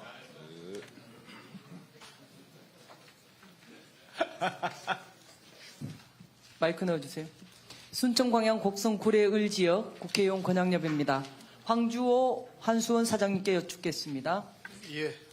사장님, 한수원이 에이젠코어라는 회사의 삼중수소를 특혜 매각했다는 의혹을 받고 있습니다. 네. 왜 그런지 한번 살펴보겠습니다. 첫 번째, 삼중수소 저장 용기 기술 이전 과정을 살펴보겠습니다. 에이젠코어라고 하는 회사에 전 한수원 1급 수석연구원이었던 손모 이사가 지금 현재 사내이사로 재직하고 있습니다. 손모 이사는 한수원에서 2021년까지 근무하고 퇴직 후 바로 3개월 뒤인 2022년 3월 31일 에이전코어의 이사로 취임합니다. 이 회사가 어떤 회사냐면은 2017년 4월 3일 이산 GTLS라는 이름으로 설립된 회사입니다. 그런데 이 회사가 설립되고 이틀 후에 한수원 홈페이지에 삼중수소 매각에서 핵심 역할을 하는 삼중수소 저장 운반용기 기술 이전 공고가 올라옵니다. 그런데 공교롭게도 공고로 올라온 이 기술 삼중수소 취급용기 발명자 중 한 명이 바로 이 손순환 이사입니다. 자, 그 다음에 또다시 살펴보십시다. 공고 이후에 2017년 6월 27일 한수원은 에이젠코어와 기술 사용 계약을 맺습니다. 당시 기술 사용 계약서를 보면 기술 이전 부서장이 방사선 환경연구소장으로 되어 있습니다. 바로 이 방사선 환경연구소장이 또 손모 이사입니다. 결국 기술 이전 공고가 나가기 이틀 전에 설립된 회사에 본인이 한수원에 재직 중이면서 동료와 기술을 발명을 했던 것을 부서장으로서 직접 기술을 이전시키고 그 회사에 퇴직하고 바로 그 회사에 이사로 취임한 것입니다. 문제가 있죠? 있어 보입니다. 다음 두 번째 의혹 보겠습니다. 삼중수소 특혜 매각 의혹입니다. 왜 그런 이야기가 나올까요? 2014년 한수원이 삼중수소 판매 계획을 세운 월성 TRF 기본계획 공문 내용 중 일부입니다. 한수원은 기본계획에서 삼중수소 소량 판매는 그램당 12만 달러, 대량 판매는 3만 달러라고 기재했습니다. 친절하게도 소량 판매 시 고가임이라고 확인까지 해주고 있습니다. 그런데 2024년 올해 5월 2일 한수원이 에이젠코어에 40g의 소량 판매를 했는데 약 15억 원에 매각했습니다. 그램당으로는 3,690만 원, 즉 대량 판매 가격 기준 수준으로 판매를 한 것입니다. PT를 다시 보십시오. 사장님, 저희 의원실에 대면 보고를 할 때 확인한 한수원 내부 보고 자료입니다. 대량 판매와 소량 판매의 기준을 설명하고 있습니다. 한수원은 소량 판매는 TRF에서 생산되는 삼중수소를 운반용기 10g에 직접 담아 판매한다고 적시하고 있습니다. 그림도 보여주시죠. 판매용기 10g 이용은 소량 판매입니다. 다음 PT 보시죠. 사장님, 한수원이 기술 이전에서 에이젠코어가 현재 갖고 있는 삼중수소 저장 운반용기가 몇 g인지 아십니까? 10g입니다. 네. 자, PT 다시 보여주시죠. 에이젠코어가 가지고 있는 삼중수소 저장 운반 용기는 바로 10g이고 한수원은 10g 용기를 사용하면 소량 판매라고 했습니다. 그리고 에이젠코어는 10g 용기를 사용합니다. 즉 한수원이 에이젠코어에 판매하는 삼중수소는 소량 판매입니다. 그러므로 대량 판매 기준으로 가격을 책정한 것은 잘못이죠. 올해 초 원자력안전위원회는 에이젠코어의 삼중수소 저장 용기 저장 운반 용기를 추가 승인했습니다. 당시 회의록을 보면 에이젠코어는 한수원 월성원전으로부터 삼중수소를 공급받아서 스위스 등 해외에 판매할 계획을 가지고 있다라고 합니다. 에이젠코어 홈페이지에 가봐도 저장용 삼중수소, 저용량 삼중수소, 대용량 삼중수소를 판매한다고 하고 있습니다. 혹시 한수원에서 싸게 공급받아서 해외에 비싸게 팔려고 하는 것은 아닌지 의심이 됩니다. 사장님, 한수원은 조직의 명예를 걸고라도 이것이 개인의 일탈인지 조직적 연루가 있는지 확인하셔야 됩니다. 산업부도 소관기관에 대한 내부 감사에 착수해. 예, 알겠습니다. 근데 어쨌든 저희 퇴직자는 취업 심사를 받아야지만 재취업이 가능한 직급인데, 당시 에이젠코어는 취업 제한 대상 회사 명단에 없었습니다. 그래서 뭐 취업 제한을 할 수는 없었고요. 도덕성에 대한 이야기가 아니고요. 네. 한수원에 재직하면서 재직자로서 자기 직무에 맞게 기술을 개발한 것을 부당하게 이용을 해서 특정 기업에다가 한번 살펴보겠습니다. 예. 기술 이전하고 거기 가서 사내 이사를 하면서 또 네. 지금 현재 독점 기업이 아닙니까? 삼중수소를 갖다 매각하는 것은 거기에 저가로 지금 현재 또 매각하고 있는 거 아닙니까? 근데 에이젠코어를 하라는 이야기입니다. 예, 선정할 때 경쟁 입찰로 선정을 한 걸로 알고 있습니다. 다시 확인하십시오. 예, 그렇게 알겠습니다. 한수원에 대해서 예, 감사를 해주시기 네. 바랍니다. 계속 지켜보겠습니다. 예. 네. 우리 권양혜 배우님 수고 많으셨습니다. 다음은 존경하는 고동진 의원입니다. 우리 의원님들 여러 가지를 해서 압축해서 질문을 하신대 가지고 감사합니다. 네. 네, 순천 광양 곡성 구례을 국회의원 권양엽입니다. 구흥모 동해 탐사팀장님 이 자리에 계시죠? 참석하셨습니까? 일어나 주시기 바랍니다. 시간 갑니다. 사실관계 확인만 간단하게 하겠습니다. 맞습니다, 아닙니다로만 간단하게 답변해 주시기 바랍니다. 팀장님께서 제출한 시추 승인 과정입니다. 여기에서 보면은 3월부로 세부 시추 계획이 수립되었다라고 하는데 맞습니까? 소리 다시 답변해 주시기 바랍니다. 예, 그렇게 답변 드렸습니다. 네. 만약에 1차 공해 대왕고래 구조를 시추하지 않고 7개 유망 구조 중에 대게나 오징어 같은 다른 유망 구조에 시추를 한 다음에 팀장님 말씀에 제출하신 승인 과정 중에 1번 시추 기본 계획부터 다시 해야 되는 것이죠. 다시 승인해야 되는 거 맞나요?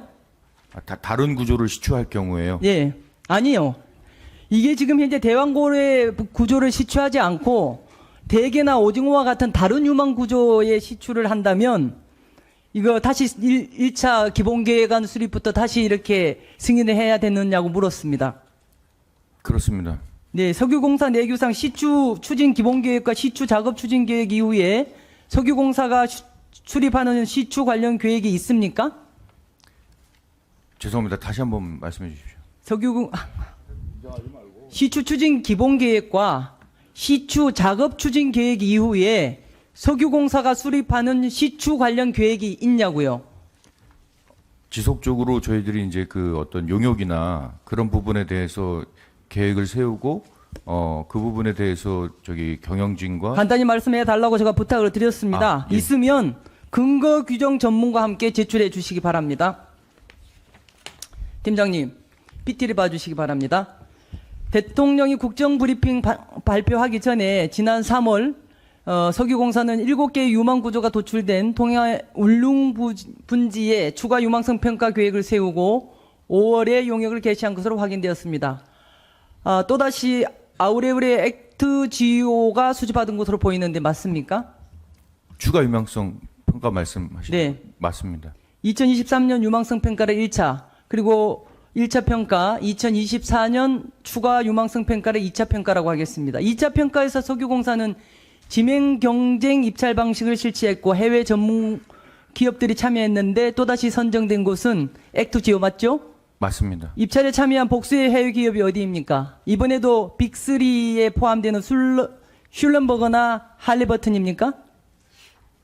참여한 3개 기업이 어디냐고 지금 물었습니다. 네, 답변 못 하십니까? 예. 예, 실제 입찰에는 몇 개 기업이 참여했습니까? 3개 기업이 예, 화면을 봐 주십시오. 2023년 1차 평가 입찰에는 3개 회사가 참여한 것과 했는데 2차 평가에서는 1개 기업만 참여를 했습니다. 지명 경쟁 입찰에 의해서 입찰을 실시했다고 했는데 국가계약법상은 지명 경쟁 입찰의 경우는 2곳 이상이 입찰을 해야 된다라고 되어 있죠. 국가계약법 위반 아닌가? 위반의 소지가 있어 보입니다. 혹시 말씀드려도 아닙니다. 답변하지 마세요. 묻지 않았습니다. 석유공사는 기술 가격 동시 입찰의 경우 기술 입찰 적격자로 확정된 데에 한해서 가격 입찰을 한다라고 되어 있어서 문제 없다라고 말씀하셨어요. 그런데 팀장님, 누가 그 기술 입찰 평가를 하셨죠? 답변하세요. 기술 입찰 평가를 누가 했냐고요? 예, 당시 그 부소장하고 그다음에 담당 이름을 말씀하셔도 좋지 않습니까? 본인하고. 아, 죄송합니다. 제가 기억을 정확하게 못해서 그랬습니다. 그러면 네. 결제는 누가 했습니까? 그 기술평가 말씀하시는 거죠? 시간 갑니다. 곽원준 당시 국내사업처장이 하지 않았습니까? 예. 그 단순한 것도 지금 그렇게 답변을 못하는 겁니까? 아, 죄송합니다. 제가 정확하게 기억을 못해서 말씀을 못 드렸습니다. 구 후보 팀장이 평가하고 당시 처장이었던 곽원준 본부장이 결재를 했습니다. 맞죠? 예. 석유공사 국내 사업처 직원들이 액트지오 적격으로 평가하고요. 입찰 업체는 한 개사였습니다. 1차에 이어서 2차도 그렇죠. 2차에 3개 업체가 참여를 결정이 액트지오로 되지 않았습니까? 맞죠? 맞습니다. 예. 지명 경쟁 입찰과 기술 가격 동시 입찰을 함께 진행하면 석유공사 직원의 판단에 따라서 한 개사가 입찰도 할 수 있는 겁니다. 그렇죠? 예. 이러한 방법으로 지명 경쟁 입찰이라는 공정성의 외표를 쓴 수의 계약이 아닌가 본인은 의구심이 듭니다. 자, 1차 평가 용역비로 액트지오에 125만 달러를 지불했습니다. 근데 2차 평가에는 얼마를 지불했죠? 170만 불을 지불했습니다. 2차 평가에 170만 달러를 추가로 지급했는데 사장님, 예. 석유공사가 추가 유망성 평가 계획의 평가 배경을 보면 심해 지역의 유망 구조를 추가 확보한다라고 되어 있습니다. 맞습니다. 7개의 유망 구조를 도출한 1차 평가를 보면 그때 125만 달러를 지급했는데 보완적 성격인 추가 평가에 170만 달러를 지급했습니다. 석유공사 입맛대로 결과를 도출한 액트지오에 사례금 성격으로 지급한 거 아닌가요? 절대 아닙니다. 그럼 왜 그렇게 했죠? 자, 그럼 제가 설명드릴까요? 아니면 나중에 설명드릴까요? 말씀하세요. 먼저 아까 한 개 업체 입찰은 제가 확인을 해보고 저희들이 알기로는 아까 메이저사 2개와 왜 170만 달러를 했는지 추가로 더 냈는지에 대한 만 간단히 말씀해 주세요. 스코프가 다릅니다. 1000회까지 들어갔고 자, 심해 지난 건 못 됐습니다. 본다고. 예. 사장님, 예. 1000회까지 들어갔다고 했는데 2023년도 1차 평가 당시에도 1000회까지 분석했습니다. 포함이 되어 있고요. 1000회 지역 잔여 유망성 확인이라고 지금 자료에도 나와 있지 않습니까? 예. 6월 10일 최남우 차관 기자회견에서도 대륙봉까지 포함된다고 들어가 있어요. 그리고 인력도 더 증가된다라고 이야기를 했는데 그 산업부가 반발 자료를 냈기 때문에 제가 말씀드릴게요. 과업지시세 용역이 몇 개 들어가야 된다고 써 있습니까? 인력은 몇 명이라도 써야 된다고 들어가 있냐고요.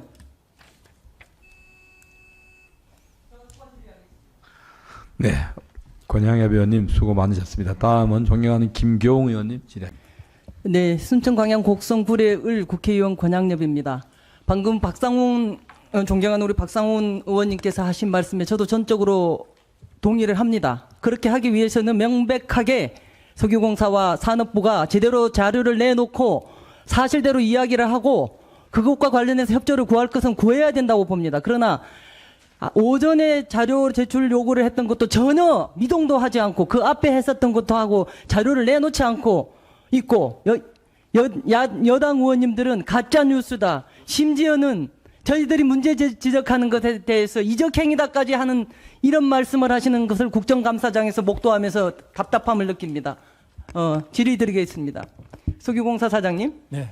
오늘 많은 의원님들께서 문제를 지적했던 하베스트 부실 투자의 담당 책임자였던 곽원준 지금 현재 본부장 아시죠? 담당 책임자는 아닙니다. 하베스트 쪽에서. 예. 그때 당시에 에너지정보대 팀장이었지 않습니까? 맞죠? 지금 현재도 근무하고 있는 거 맞죠?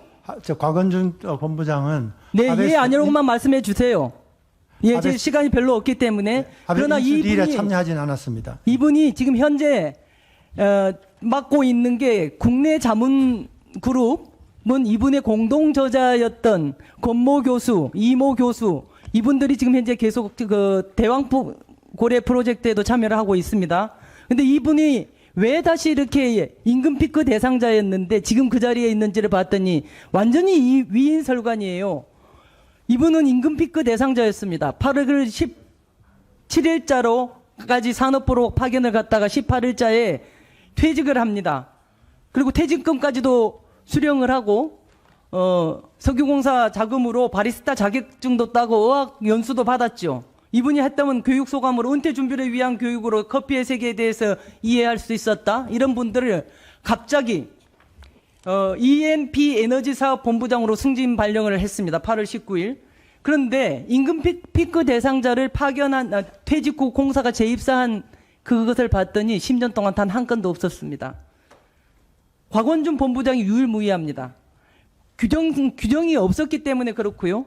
그리고 7월 31일자에 임금 피크제 운용 규정을 개정을 해서 퇴직 후 재고용이라는 규정을 신설을 합니다. 그리고 없는 규정을 만들었죠. 그리고 파견도 마찬가지입니다. 산업부로 파견, 임금 피크 대상자는 파견을 갖다가 할 수 없다는 규정이 있는 건데 사후 개정을 해서 산업부로 파견을 했고요. 그리고 임금 피크 대상자는 승급에서 제외한다고 그랬는데 곽원준 본부장은 이전에 국내 사업처장으로 있다가 상급 본부인 ENP 에너지 사업본부장으로 승진시킵니다. 이것이 그 대왕고래 시추 사업에 대한 곽원준 본부장 챙겨주기 또는 입막음용 원포인트가 아닌지 싶고요. 지금 현재 박상훈 의원님께서 말씀하셨다시피 우리가 흔쾌하게 그렇게 동의하고 하려면 이 과정이 너무나 불명확합니다. 사실은 1, 2차 유망주 평가에 대한 자료도 내놓지 않고 왜 이런 분께 곽원준 본부장이 이런 상황까지 이루어졌는지 그리고 예타 대상이 되는지 안 되는지 야당 의원님 따라가도 견해 차이가 있지 않습니까? 그래서 존경하는 위원장님, 저는 대왕고래 프로젝트가 성공되기를 바라는 마음에서 이 전반의 의혹들에 대해서 감사원 감사를 명확하게 받아서 적극적으로 명쾌하게 밝히고 우리가 협조할 것은 협조해야 된다고 생각합니다. 그렇게 요청드립니다. 다음은 가스안전공사 최연애 사장님께 질문드리겠습니다. 작년 가스공사 최연애 사장님, 작년 국정감사 때 존경하는 김성환 의원님이 낙하산 인사 아니냐고 이렇게 지적을 했었는데 사장님께서는 전문성이 있다. 성과로 판단해 달라라는 말씀을 하셨죠. 네. 근데 2023년 경영평가가 D가 나왔어요. 네. 예. 수치로 확인해 보겠습니다. 사장님 전문성이 1년 동안 열심히 낸 성과입니다. 노동 생산성, 자본 생산성, 인건비 생산성, 이자 보상 비율, 일반 관리비 등 어느 하나도 개선된 수치를 보이지 않습니다. 다른 PT 더 보여주세요. 비계량 수치를 보면 더 심각합니다. 경영관리 지표가 D2로 가득하고 사장님은 분명 어떤 성과를 내느냐가 중요하다고 했는데 부임하시고 어떤 성과를 내셨죠? 네, 의원님, 저도 정말 이 뼈저린 이 D를 맞은 거에 대해서 정말 뼈저리게 하고 있는데요. 네, 네, 근데 예.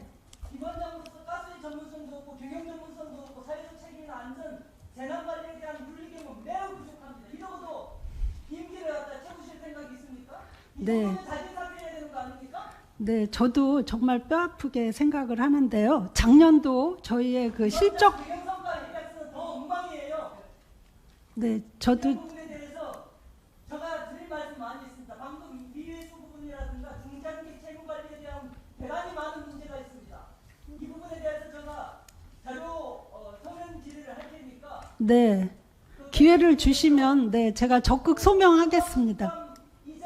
네. 자금 회수 방법 방안이라든가 개선 과제에 대해서 제대로 제출해 주시기 바랍니다. 네. 저희 그 작년도 실적 부진은 우리 공사가 통제할 수 없는 외부 요인이 큰 악재로 작용했다는 말씀을 간략히 드리고 자세히 보고 드리겠습니다. 네.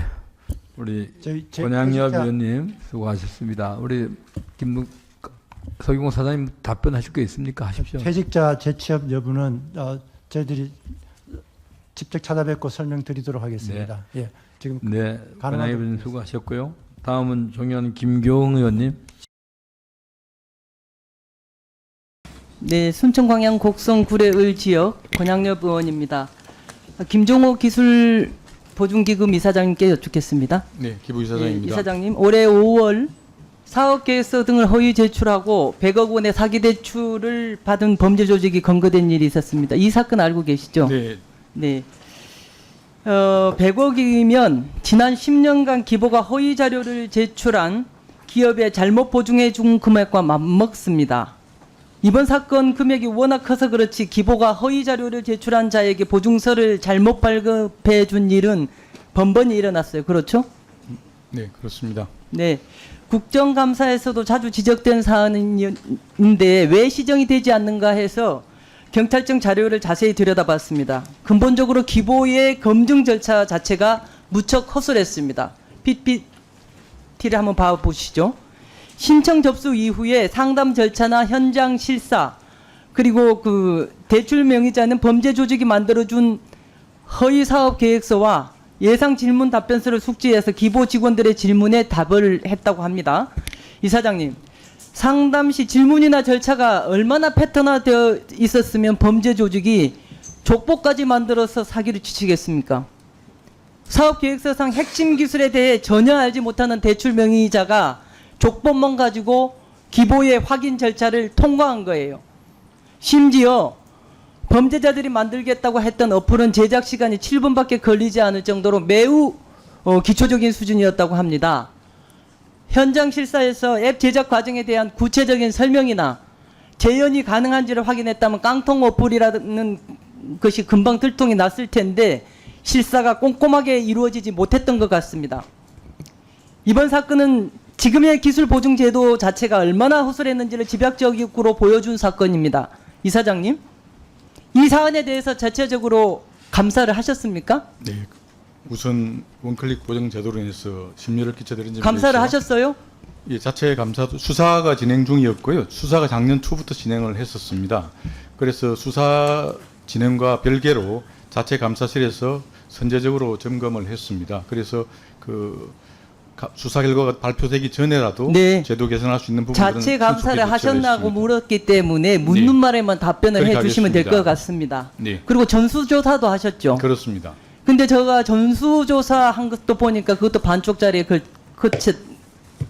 에 불과하다고 보여지는데 PPT를 한번 띄워주시기 바랍니다. 예, 보시면 원클릭 보증 지원 기업 한 10,000개사 정도 되는데 그 중에 4분의 1인 2,600개사가 보증 해제라든가 사고 기업 등인데 점검에서는 제외됐어요. 그렇죠? 범죄 조직에 가담한 대출 명의자들의 대부분은 채무 이행 능력이 없는 사람들이기 때문에 이들은 연체나 폐업 등 보증 사고가 날 확률이 높습니다. 실제로 최근 5년간 원클릭 보증 사고는 매년 폭증했고 이 중 폐업은 196건이 발생했습니다. 이 중에는 분명 범죄 조직이 만든 깡통 기업들도 포함되어 있지 않을까요? 이사장님, 점검 제외 기업에 대해서도 다시 살펴보셨습니까? 네, 전수조사를 했습니다. 아까 의원님께서 말씀하신 제외 기업은 이미 사고 처리가 된 기업들은 사고 당시에 면밀히 실태 조사를 한 기업들이라고 말씀을 드리겠습니다. 네. 그리고 무엇보다도 허위 자료 제출 및 금융 부조리 조직 등에 대한 원포인트 전수조사가 필요합니다. 전수조사 결과를 토대로 현장 조사 매뉴얼이나 체크리스트를 전면 수정해서 범죄 조직이 사전 답변서 같은 걸 만들 수 없도록 해야 합니다. 그리고 범죄 징후를 사전에 차단하기 위해서는 시스템 고도화도 시급합니다. 향후 보안 계획에 대해서 종합감사 전까지 저희 의원실로 제출해 주시기 바랍니다. 제가 오늘은 기술 보증기금에 대해서만 말씀드렸는데 먼저 질의되었던 창진원의 피싱 사기라든가 정책자금 허위대출 문제는 중진공, 소진공, 신보 등 중소기업부 산하기관 모두의 공통적인 문제입니다. 이런 일이 반복되지 않도록 그리고 국민들께서 정책 금융에 대한 검증 능력을 의심하지 않도록 그 제반 각 기관장들께서는 만전의 노력을 기울여 주시기 바랍니다. 특히나 검증 절차를 좀 더 촘촘히 해서 더 이상 정책 자금을 노린 금융범죄가 판치지 않도록 해 주시기 바랍니다. 다음은 한국벤처투자 부대표님께 여쭙겠습니다. 대내 경제 불확실성과 경기 침체 장기화로 투자 심리가 위축되면서 벤처투자 업계는 보릿고개를 넘고 있습니다. 정부와 한국벤처투자는 너무 안일한 거 아닌가 싶은데 심히 우려가 됩니다. 화면을 한번 보시죠. 네, 최근 5년간 경영 개선 요구를 받은 벤처투자 회사가 점점 늘어나고 있습니다. 부대표님, 어떤 경우에 벤처투자 회사가 중기부로부터 경영 개선 요구를 받죠? 법령 위반이나 기타 투자에 어떤 불성실 의무가 있을 때 하는 걸로 알고 있습니다. 자본 잠식률이 한 50% 미만으로 경영이 어려운 경우에 경영 개선 요구를 받죠? 예, 그거에 포함됩니다. 예. 네. 그런데 경영 건전성이 저하되면서 자본 잠식 위기에 놓이는 기업 수가 매년 늘어나고 있습니다. 이러한 결과를 반영하듯이 정당한 사유도 없이 1년 이상 투자를 하지 않아서 제재를 받은 벤처 투자사도 최근 5년 사이에 22곳이나 됩니다. 2022년에 설립된 신생 벤처 투자사는 2023년과 올해 연이어서 자본 잠식 경고를 받고 끝내 등록 취소되었습니다. 올해는 시정 명령을 받았지만 내년에는 어떻게 될지 모르는 벤처 투자자도 많습니다. 심지어 윤석열 정부 들어서 신규 벤처 투자사들도 급감했습니다. 앞에 PT를 보시면 신규 등록이 2022년에 42개였다가 23년에는 19개, 올 7월에는 6개로 줄어들었습니다. 등록 말수 경우도 행정 취소보다 못하겠습니다 하고 스스로 그만두는 벤처 투자사들이 많습니다. 부대표님, 본 의원이 여러 개의 표를 보여드렸는데 이 표의 공통점이 무엇인지 아십니까? 자본 잠식 상태에 빠지거나 1년 이상 투자 실적이 없고 결국엔 등록 말소되는 벤처 캐피탈 대부분이 중소형 또는 신생기업이라는 겁니다. 그런데 풍부한 실적을 가진 대형 벤처 캐피탈론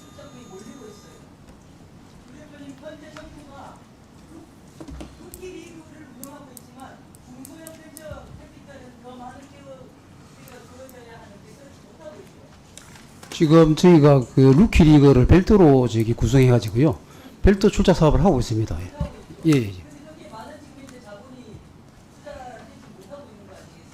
그게 이제 저희가 생각은 20년, 21년도에 그 출자금이 평균보다 좀 많이 늘어난 부분이 있어가지고 그 당시에 사실은 약간의 호황기가 있었는데 그게 지금은 약간 좀 조정되는 그런 기간을 보면 될 것 같습니다.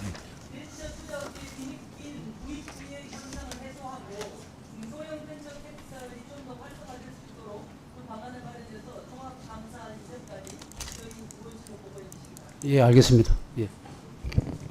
네, 수고하셨습니다. 다음 우리 존경하는 김교흥 의원님 질의해 주십시오. 네, 순천광양 곡성구례을 지역구 권양역입니다. 최열수 창업진흥원장님께 여쭙겠습니다. 예. 네, 원장님. 직무대행이시죠? 예, 그렇습니다. 네네. 창업진흥원은 올해 2월부터 8개월째 원장이 공석입니다. 특별한 이유가 있습니까? 그 원장께서 자진 사퇴를 하셨고, 네. 그 이후에 지금 공석으로 있는 네. 상태입니다. 지금 직무대행이신 최열수 비전본부장님도 중기부 출신이시죠? 그렇습니다. 그 전에 명칭인 기획관리본부장도 중기부 출신이시죠? 그렇습니다. 창업진흥원의 선임본부장은 중기부 관리자가 오는 자리인가요? 그렇죠. 지금 현재 직무대행께서는 이 자리를 지원하셨습니까? 자원하셨어요? 예, 공모를 통해서 들어왔습니다. 예, 알겠습니다. 창업진흥원이 작년에 1억 7,500만 원의 사업비 피싱을 당했죠? 그렇습니다. 후속 조치는 어떻게 하고 있죠? 그 피싱 당한 금액에 대해서는 싱가포르 A씨사에 대한 네, 간단하게 답변해 주십시오. 예, 사업비를 집행을 했고, 네. 그 관련된 직원에 대해서는 그 징계 조치를 했습니다. 네, 원장이 공석인 상황에서 2월에 5차 이사회를 열어서 지금 본부장께서 직무대행이 되셨죠. 그리고 6차 이사회 때 일반 예비비로 픽싱 당한 대금을 지급하려고 했는데 부결되었어요. 그 이유가 뭐죠? 예비비로 네. 자, 당시 회의록을 보겠습니다. 회의록에 보면 참석자 발언 요지에 보면 빨간 줄이 있는데요. 중기부의 정확한 의견을 들을 필요가 있으며라고 되어 있는데 중기부 여기 창업정책관 나와 계시죠? 네. 네.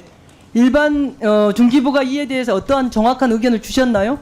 일반 예비비로 사용한다는 증거 의견을 주셨나요? 저희가 구체적으로 드리지는 않았고요. 예, 중기부가 보고받고 회신한 내용을 종합감사 전까지 본 의원실로 좀 제출해 주시기 바랍니다. 지금 시간이 없어서 답변을 들을 수가 없어서 그렇고요. 네. 6차 이사회 때 부결된 피싱 내용 집행이 바로 다음해인 7차 이사회 때 재상정됩니다. 이때 안건을 보면 보안사항에 6차 이사회 때 언급했던 중기부와 관련된 내용은 없습니다. 중기부 패싱입니다.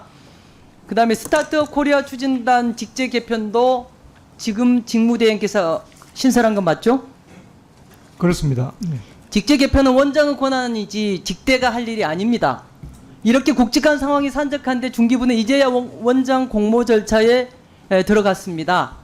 전직 중기부 고위직이 직무대행을 하고 있어서 그런지 이사회에 선임 비상임 이사가 있음에도 직무대행인 본부장이 정관을 바꾸어서 이사장 역할을 하고 있습니다.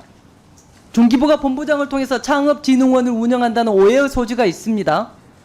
곧 기관장이 선임된다고 하니까 윤석열 정부 낙하산 인사가 오는지 창업에 전통한 인사가 오는지 지켜보겠습니다. 다음은 박성효 소진공 이사장님. 네. 2022년 7월에 취임을 하셨는데 상당히 기간이 지났는데 기관장으로서 경영은 여전히 문제가 있어 보입니다. 경영평가 결과가 매년 하락세인데 2021년에는 B, 2022년에는 C, 이번에는 D를 맞았습니다. 본 의원실이 이 D를 맞았는데 이 이유가 뭐죠? 저희도 되게 송구스럽게 생각합니다만은 이유를 말씀을 굳이 드리자면은 저희가 코로나 기간 동안에 61조 원을 집행을 했습니다. 네, 알겠습니다. 그래서 무슨 그 말을 집행 하시고자 사업계와 하는지 알겠습니다. 인권 사람 수의 그 비율을 통해서 네, 조치한 거기 때문에 알겠습니다. 상당히 어려움이 예. 있어요. 그래서 네, 그 본 지표 의원실 자체를 확인해 보니까 작년 대비 많은 지표에서 감점을 받았어요. 특이하게도 가점 항목도 감점입니다. 방금 원장님께서 말씀을 하셨다시피 직원들도 팬데믹 재난지원정책 추진으로 예산이 대폭 늘고 평균 직원 수 대비 순사업비 평가 때문에 발생한 경과라고 다소 억울하다는 입장을 말씀을 하셨는데 이사장님께서도 그렇게 생각을 하시네요.